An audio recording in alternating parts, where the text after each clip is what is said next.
The glare off Lake Michigan at 2 in the afternoon was not just bright. It was violent.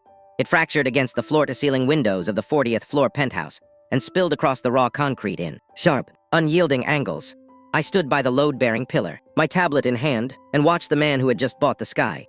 Vance Sterling did not look like a man who was breaking apart. He looked exactly the way a billionaire tech CEO and a prime alpha was supposed to look. His charcoal suit was tailored to follow the rigid line of his shoulders. His posture was perfectly aligned. His scent was completely contained, though the sheer density of his presence filled the empty space like a physical weight. "I want it stripped down," Vance said. His voice was a low baritone that commanded the acoustics of the empty room. Minimalist, industrial, tempered glass partitions, brushed steel fixtures. "I want the lighting to be broad-spectrum white, no shadows, no hidden corners. Make it clinical." I nodded, making a slow, deliberate mark on my tablet. "Clinic." I repeated. Down below, 40 stories down in the concrete canyon of the loop, a police siren wailed. Through the heavy architectural glass, it was nothing more than a muffled hum, a distant vibration. But I was watching Vance's hands. At the exact moment the siren peaked, the muscles in Vance's jaw locked. A sharp, microscopic hitch interrupted his breathing pattern. It was a fractional pause, the kind of autonomic response you could not train away, no matter how much control you had over your presentation. "The sunlight," I said, keeping my voice carefully level. "In a space facing east with this much exposure, tempered glass will create a significant glare. Broad-spectrum lighting will amplify it." Vance turned his head. The light caught his face, and for a split second, I saw him flinch. It was not a physical movement, but a tightening around the eyes, a flinch of the nervous system. "I am paying you to engineer a solution for the glare, Mr. Hayes," Vance said evenly, not to question the aesthetic. "Of course," I said. He turned away and walked toward the kitchen area. The previous owners had left a massive, polished marble island. Vance rested his hand against the edge. 3 seconds later, his fingers twitched. He pulled his hand back, sliding it into his pocket, his shoulders pulling tight. The stone was cold. To a normal person, it was just marble. To a nervous system hovering on the edge of sensory overload, it was a physical shock. I knew what I was looking at. I did not need to smell his distress to recognize it. My own scent was locked down tight beneath the medical-grade blocker patch at the base of my neck. As an omega in the high-end architectural design sector, neutrality was my armor. I was hired for my discretion and my spatial intelligence, not my biology. But biology was exactly what was failing the alpha standing 6 feet in front of me. Vance Sterling was drowning. The demands of his company, the relentless pace, the constant noise of the city, it was all compounding into acute sensory overload. And he was standing in a high-altitude glass box, asking me to build him an echo chamber of steel and sharp light that would eventually destroy whatever was left of his mind. "Have the preliminary renderings to my office by Friday," Vance said, checking a heavy watch on his wrist. "We are done here." "Friday," I confirmed. I left him standing in the glare. When I got back to my studio in the West Loop, the sun was beginning to set. My workspace was the exact opposite of the penthouse. It was small, lined with corkboard and heavy fabric swatches. The lighting was indirect, washing the room in a warm amber glow. I locked the door, dropped my bag, and reached back to peel the blocker patch off my neck. My scent released into the quiet room. Old paper, beeswax, the sharp, clean ozone of cold rain. I breathed in, letting the ambient noise of my own space ground me. I sat at my drafting table and pulled up the notes from the meeting. Glass, steel, broad-spectrum light. I stared at the words, but I did not see the penthouse. I saw my older brother.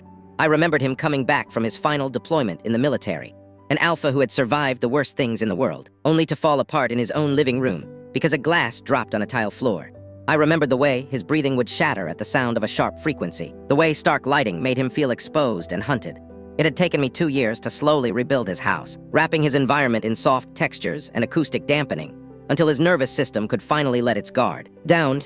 Sensory overload did not care about your tax bracket or your alpha designation. It stripped you down to raw nerves. I looked at the notes again. Vance Sterling was asking for a beautiful, sterile prison. He wanted a space that reflected the unyielding control he was desperately trying to project to the world. If I built it, he would break. I highlighted the entire list of requirements on my screen. With one keystroke, I deleted it. I pulled out a fresh sheet of heavy drafting paper. I reached for my charcoal pencils instead of my stylus. I began to draw, not steel, but reclaimed walnut with a rough, grounding texture. Not glass partitions, but curved acoustic panels wrapped in linen to swallow the echoes. Not stark white light, but warm, recessed amber that would mimic the quiet hour of twilight. I was going to design a space that would catch him when he finally fell. And when Friday came, I was going to walk into his corporate office, and hand him a blueprint that ignored every single thing he had asked for. I just hoped I did not get fired before he realized why. The headquarters of Sterling Innovations was a sensory nightmare. Walking through the 60th floor was like walking through the inside of a microchip. Everything was optic white, polished chrome, and seamless glass. The air hummed with the high-frequency vibration of servers and the sterile, recycled chill of industrial HVAC systems. By the time I reached the executive suite, my own teeth were on edge. I could only imagine what this environment was doing to the man who spent 80 hours a week trapped inside it. Vance Sterling was sitting behind a desk made of a single slab of clear acrylic. He looked up as I entered. He was wearing a dark navy suit today, but the tension in his shoulders was identical to the day we met at the penthouse. His eyes were sharp, calculating, and exhausted. "You brought paper," he said. It was not a question. "I did," I replied, setting the heavy leather drafting tube on his acrylic desk. Screens emit blue light. It distorts the perception of texture. For this project, texture is everything. I uncapped the tube and rolled the heavy drafting paper flat, weighting the corners down with the brass cylinders I carried in my bag. I stepped back and let him look. The silence that followed was dense. It stretched for 10 seconds, then 20. I watched Vance's eyes track across the blueprints. I watched him process the curved walls, the recessed ambient lighting schematics, the acoustic baffling hidden in the ceiling drops.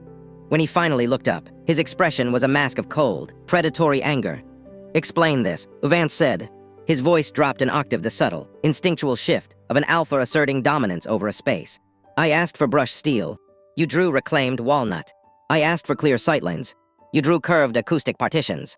I asked for a modern aesthetic, Mr. Hayes, and you have brought me a sensory deprivation chamber." "I brought you a home," I said, keeping my voice perfectly level. Vance stood up. The sheer size of him in the sterile office was suddenly overwhelming. "I am paying your firm $2 million to execute my vision. If you are incapable of following basic directives, I will tear up this contract right now and find someone who can." He was trying to intimidate me. It was a reflex. When an alpha felt threatened or out of control, they escalated. But I was not looking at a furious tech billionaire. I was looking at a man whose left hand was currently braced against his desk to hide a micro-tremor. I did not step back. Instead, I reached into my bag and pulled out a material sample, a heavy, thick block of raw, unpolished walnut. I walked around the edge of the acrylic desk. It was a massive breach of professional distance, stepping directly into an angry alpha's personal space. But I did not stop until I was standing less than 2 feet away from him. "What are you doing?" Vance demanded, his body tensing, ready to repel a threat. "Hold out your hand," I said. "Excuse me." "Hold out your hand, Mr. Sterling. Just for 10 seconds. He glared at me, his dark eyes furious and entirely unyielding. But beneath the anger, there was confusion. He was used to people shrinking away from him. He was not used to an Omega, even one masked by industrial blockers, standing their ground and giving him a quiet command. Slowly, almost against his own will, he raised his right hand. I pressed the block of raw walnut into his palm. "Close your eyes," I told him. "I am not going to." "Close them." My voice was not loud, but it was absolute. The same voice I used to talk my brother down from a panic attack. Vance closed his eyes. "Feel the grain," I said softly, watching the rigid line of his jaw. Steel reflects sound. Glass amplifies light. Every siren from the street, every footstep on the floorboard, every vibration of the city. Hard materials bounce them straight back into your skull. They do not let the energy die. But wood. I reached out and lightly traced my finger along the rough edge of the wood in his hand. The contact was indirect, mediated by the material, but Vance inhaled sharply. "Wood absorbs it," I continued, keeping my tone low, rhythmic, and steady. "It grounds the trajectory of sound. It diffuses light. It gives your nervous system a place to rest. You don't need a fortress, Vance. You need a buffer." I watched his body. I watched the physiology of an alpha fighting a losing battle against his own biology. With his eyes closed, the visual overstimulation of the office was cut off. With his hand anchored to the organic texture of the wood, his tactile processing localized. The lock in his jaw released. His shoulders dropped a fraction of an inch. His breathing, which had been tight and shallow, deepened into a slower, more natural rhythm. The autonomic nervous system was finally recognizing safety. "Open your eyes," I said quietly. He opened them. We were standing dangerously close. I could see the exact shade of his irises, a dark, turbulent brown. But the anger was gone. In its place was a look of profound, almost terrifying vulnerability. He realized, in that moment, that I had seen right through his armor. I knew his flaw. My heart rate spiked. Adrenaline, a natural response to confronting an alpha, flooded my system. The sudden increase in my body temperature caused a microscopic shift in the adhesive of the blocker patch at the base of my neck. It was a failure of less than a millimeter. But it was enough. Vance froze. His pupils blew wide open, swallowing the brown of his irises until they were nearly black. He leaned in, just a fraction of an inch, his chest expanding as he pulled the air over his palate. He caught it old paper, beeswax the sharp, clean ozone of cold rain. I saw the exact second my scent hit his neural center. It acted like a physiological circuit breaker. The remaining tension in his body snapped. A low, involuntary sound vibrated in the back of his throat. A sound of pure, biological recognition. It wasn't sexual. It was the sound of a starving man, realizing there was food in the room. I stepped back immediately, retreating behind the acrylic desk. The sudden distance broke the spell. Vance blinked, his chest heaving once before he locked his expression back down. He looked at his empty hand, then down at the block of wood. He was still gripping tight enough to turn his knuckles white. He placed the wood carefully on the edge of the blueprints. He did not mention the scent. I did not mention the way his body had just surrendered to me. "Build it," Vance said. His voice was rougher now, stripped of its corporate polish. "You have your budget, Mr. Hayes. But if I move in and I hate it, I will ruin your firm." I began rolling up the blueprints. My hands were shaking, just slightly, and I hid them by tightening the leather straps on the tube. "You won't hate it," I said. I walked out of his office, the air humming behind me, fully aware that I had just crossed a line I could never step back over. Demolition is inherently violent. It is the tearing down of structure, the shattering of drywall, the exposure of the raw, ugly wiring that keeps a space alive. For 3 weeks, the 40th floor penthouse was a war zone of concrete dust and the screech of reciprocating saws. Vance had relocated to a luxury suite at the Langham. It was a predictable choice, a 5-star fortress of climate control and absolute silence. He was supposed to stay there, focus on his company's impending fourth-quarter software launch, and leave the wreckage to me. He did not stay there. It started in the second week. I was working late, reviewing the electrical schematics under the harsh glare of a temporary work light. The apartment was stripped down to the steel studs, the floor covered in a thick layer of plaster dust. It was 11:30 at night. The heavy service door clicked open. I did not have to look up to know who it was. The shift in the air pressure was immediate. Vance stepped into the ruined apartment wearing a charcoal overcoat, looking entirely out of place among the debris. "Progress check," he said. His voice was flat, echoing slightly against the exposed concrete. "Nobody does a progress check at almost midnight in the dark."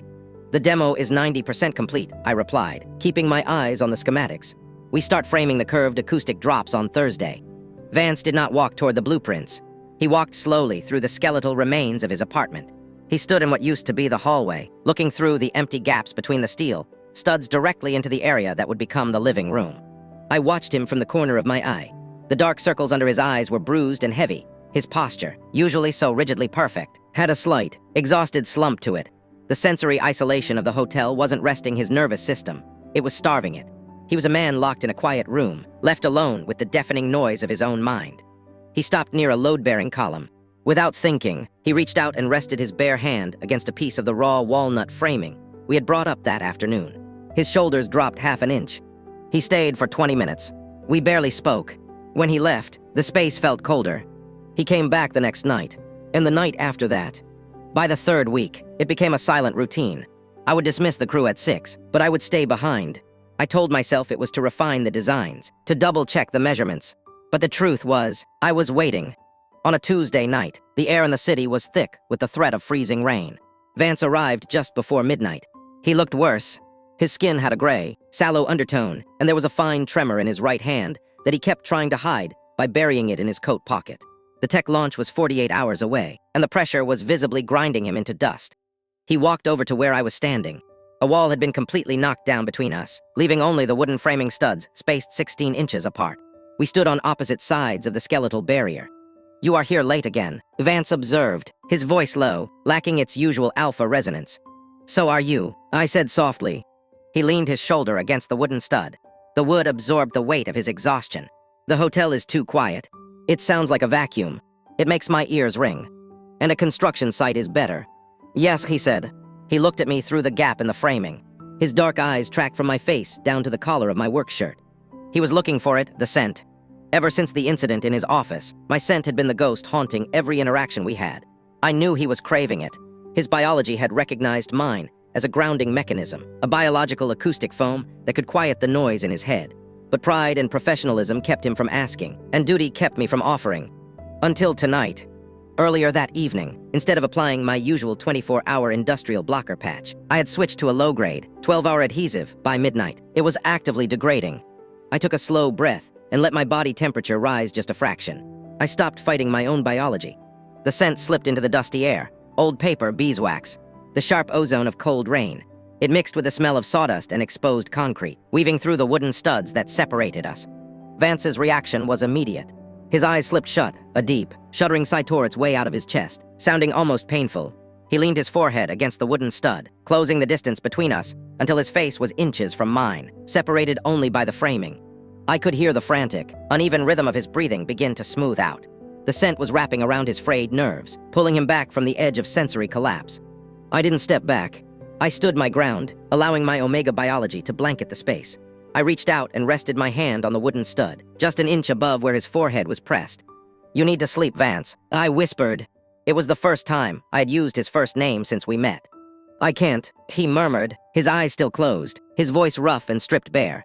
"If I close my eyes at the hotel, the code just keeps running in my head. The lights behind my eyelids won't turn off. Then stay here a little longer." He stayed for an hour, standing in the dust, breathing me in through the ruins of his apartment. When he finally pulled himself away to leave, he looked like a ghost. The scent had given him a temporary reprieve, but it wasn't a cure. As I watched the service door close behind him, a cold knot of dread formed in my stomach. The launch was in 2 days.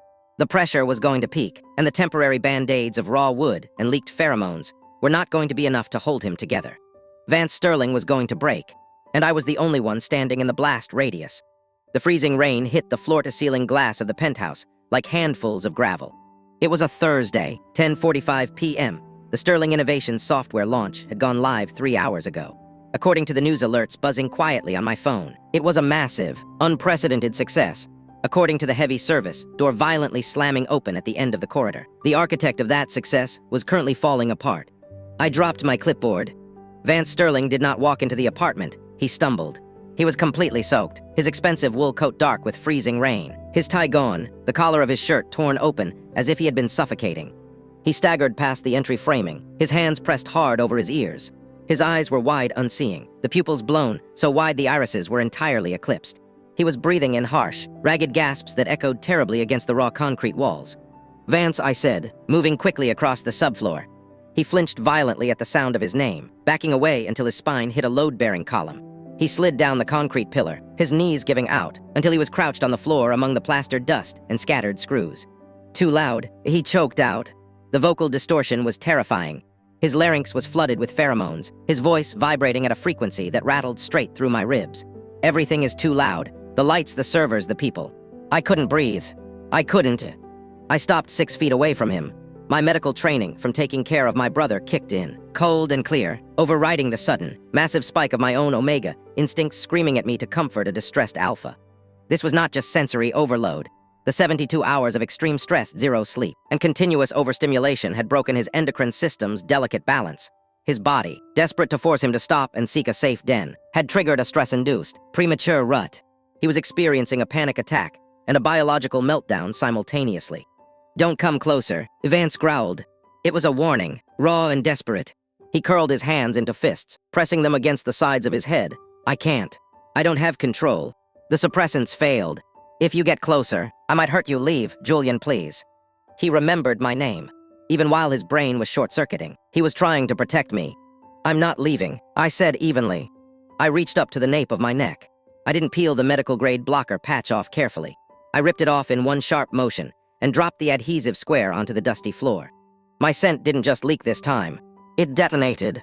Without the chemical barrier, my biology answered his crisis with everything it had. The smell of old paper, rich beeswax, and the freezing, ozone-heavy scent of cold rain flooded the enclosed space.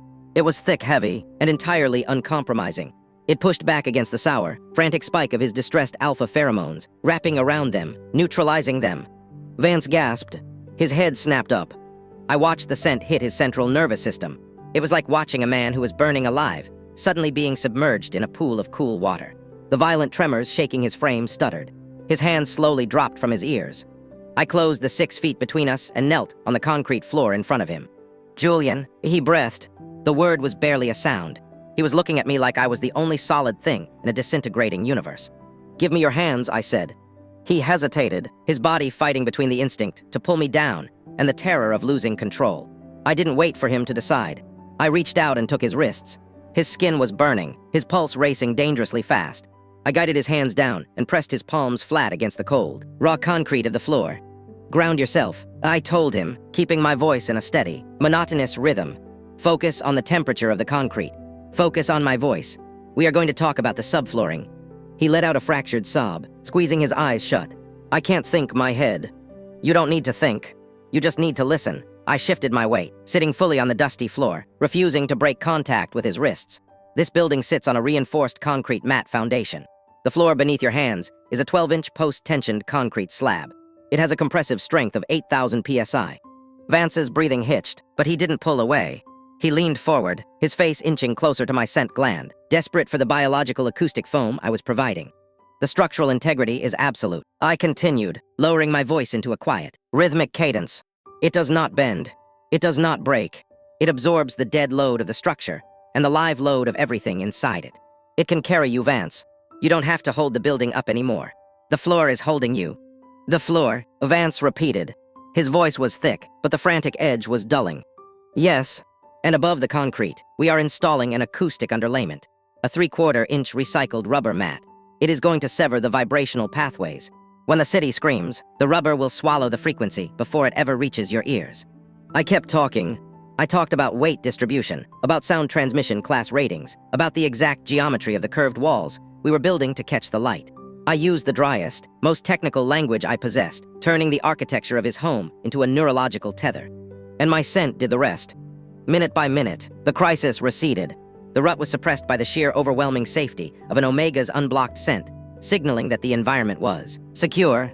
The sensory overload dialed back as the physical grounding took hold. At 11:30 p.m., the tension finally snapped. Vance's arms gave out. He slumped forward. I caught him, taking the heavy, dead weight of his upper body against my chest. He buried his face into the curve of my neck, right over my pulse point, breathing in the scent of rain and beeswax as if it were oxygen. He didn't try to bite. He didn't try to claim. The aggressive instincts of the alpha had completely surrendered to the exhaustion of the man. "You're okay," I whispered into his damp hair, my arms wrapping around his broad shoulders, holding him securely among the debris of his ruined penthouse. "I've got you." Vance didn't answer. He had already fallen into a deep, dreamless sleep on the cold concrete, anchored by the only person who knew how to silence the noise. Concrete is an unforgiving surface. It pulls the heat from your bones and offers nothing in return. When the gray, flat light of dawn crept through the floor-to-ceiling windows of the penthouse, I was entirely numb. My back ached, my legs were cramped from sitting motionless for 7 hours, and the air in the unfinished apartment was freezing. Vance was still asleep, his heavy weight anchored against my chest. His breathing was slow, and even the frantic, destructive rhythm of the night before completely gone. Without the tension locking his jaw, he looked younger. He looked human. I carefully reached into my pocket, my fingers stiff with cold, and pulled out a fresh medical-grade blocker patch. I peeled the backing off and pressed it to the nape of my neck. Within seconds, the ambient scent of old paper beeswax and rain began to dissipate, trapped once again behind a chemical wall. It was a necessary boundary, but the sudden absence of it in the cold air felt like a loss. At 6:30 a.m., the shift in Vance's autonomic nervous system woke him. It was not a gradual awakening. I felt the exact second his consciousness booted up and processed the data. The cold floor, the plaster dust, the fact that he was curled against another person's body.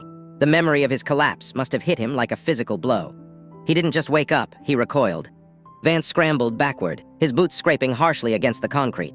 He put 3 feet of distance between us in a fraction of a second, his chest heaving as he stared at me. "Vance," I said quietly, keeping my hands visible and resting on my knees. He didn't answer. I watched the architecture of his defenses rebuild themselves in real time. He looked down at his ruined, damp clothes, at his trembling hands, and then at me. The vulnerability in his eyes, the raw, desperate need that had anchored him to me hours ago, was violently overwritten by something else. Panic and then, deeply ingrained, self-protective pride.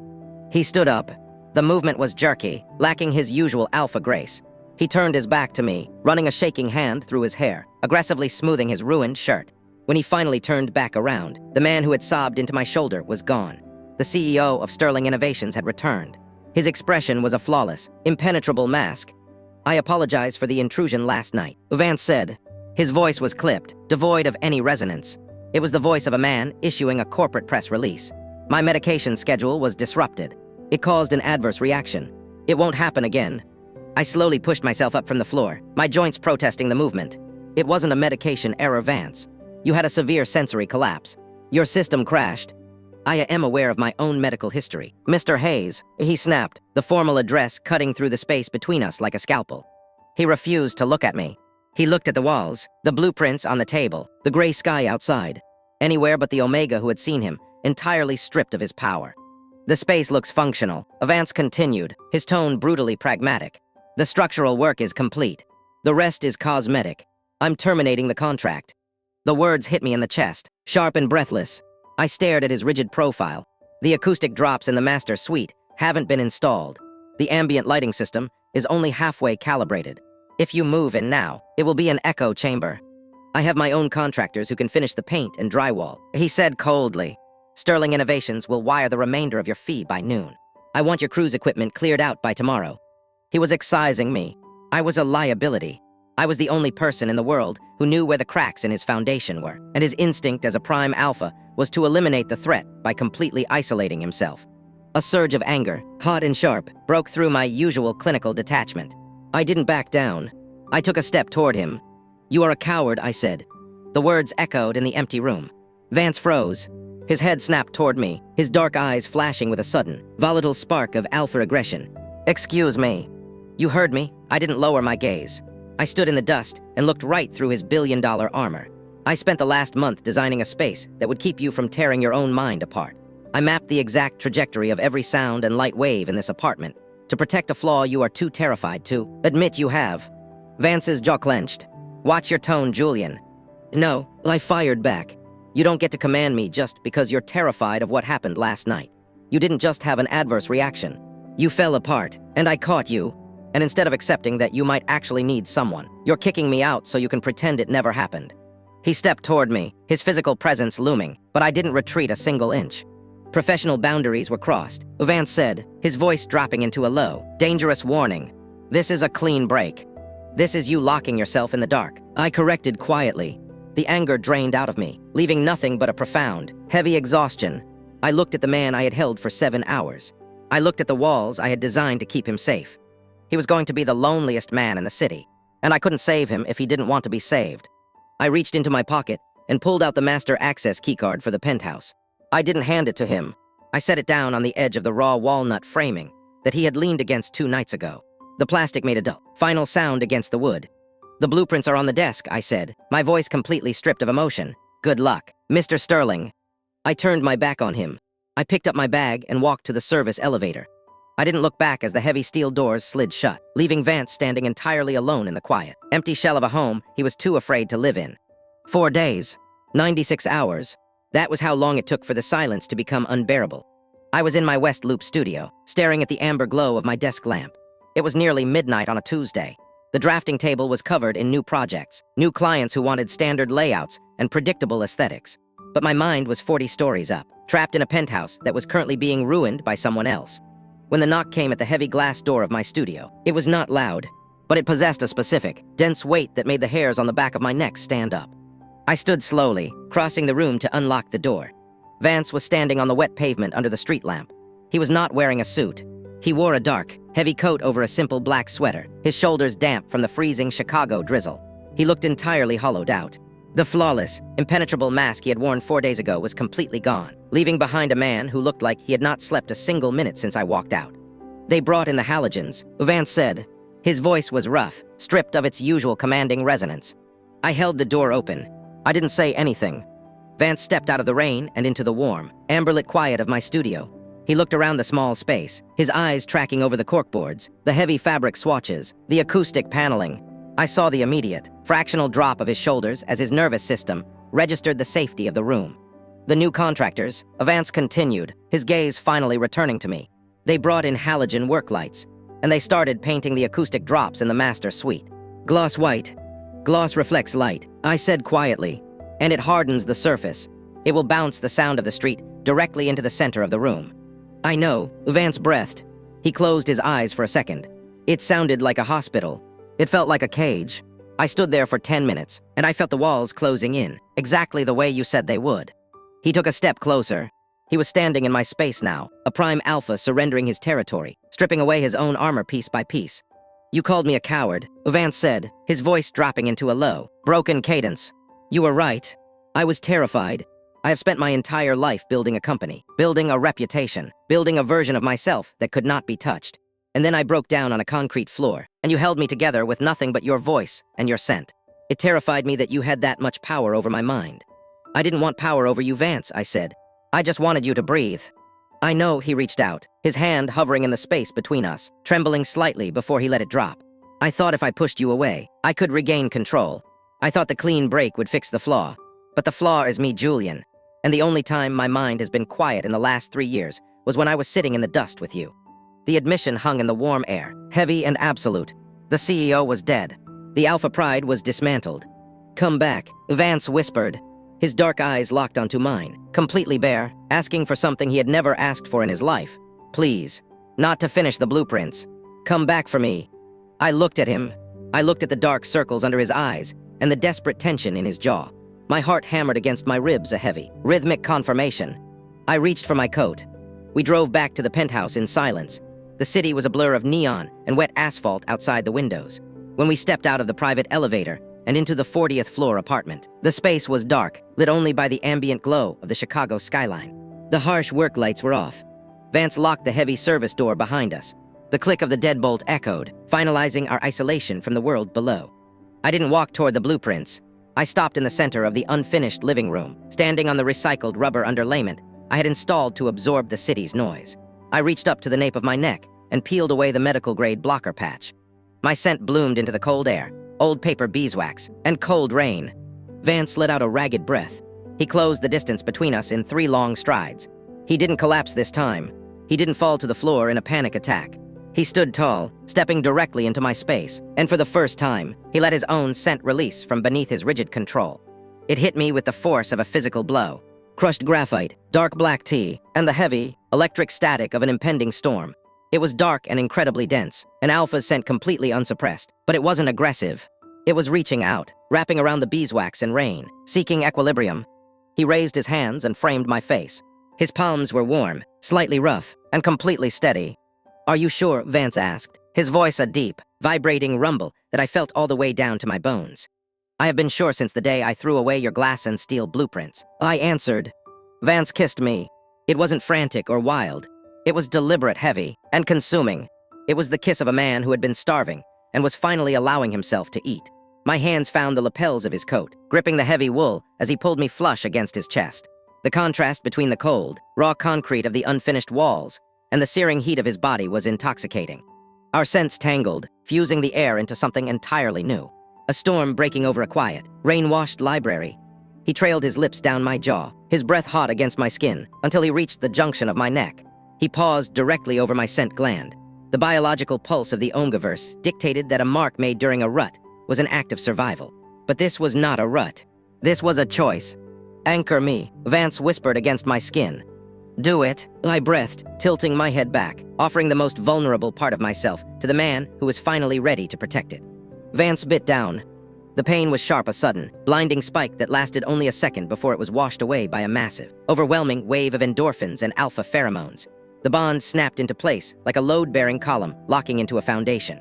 The connection was instantaneous, a biological tether bridging my mind to his. I felt his exhaustion. I felt the lingering edges of his sensory anxiety. But beneath all of it, wrapping around his mind like acoustic foam, I felt his profound, unshakable relief. We stood together in the dark, breathing the same air, anchored in a space that was no longer an empty shell but a home. Chicago in December is a city of sharp edges. The wind comes off Lake Michigan like a blade, and the steel grid of the streets reflects a harsh, unforgiving gray. But inside the 40th floor penthouse, there are no sharp edges left.